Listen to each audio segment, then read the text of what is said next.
கர்த்தராகிய இயேசு கிறிஸ்துவின் நாமத்தினாலே அன்பின் வாழ்த்துக்கள்.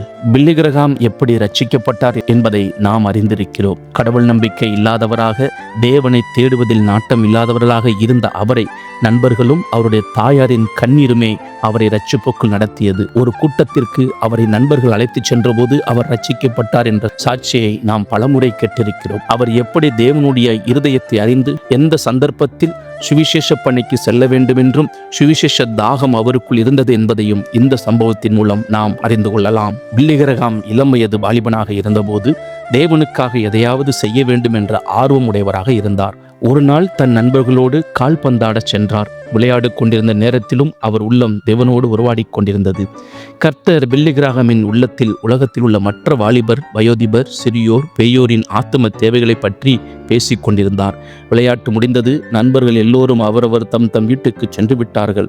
ஆனால் பில்லி கிரஹாமோ அந்த கால்பந்து மைதானத்தில் முழங்கால் படியிட்டார். கண்களில் இருந்து தாரை தாரையாக கண்ணீர் ஓடிக்கொண்டிருந்தது. ஆண்டவரே, என்னை நம்பும், உமது பார்வையிலே என்னை நம்பிக்கைக்குரியவனாக்கும் என்று கதறினார். அந்த வார்த்தைகளே அவரது ஜெபமாக இருந்தது. அவரது உள்ளம் தேவனிடத்தில் கெஞ்சிக் கொண்டிருந்தது. ஏறத்தாழ 4 மணி நேரம் மிகுந்த சத்தத்தோடு ஜெபித்தார்.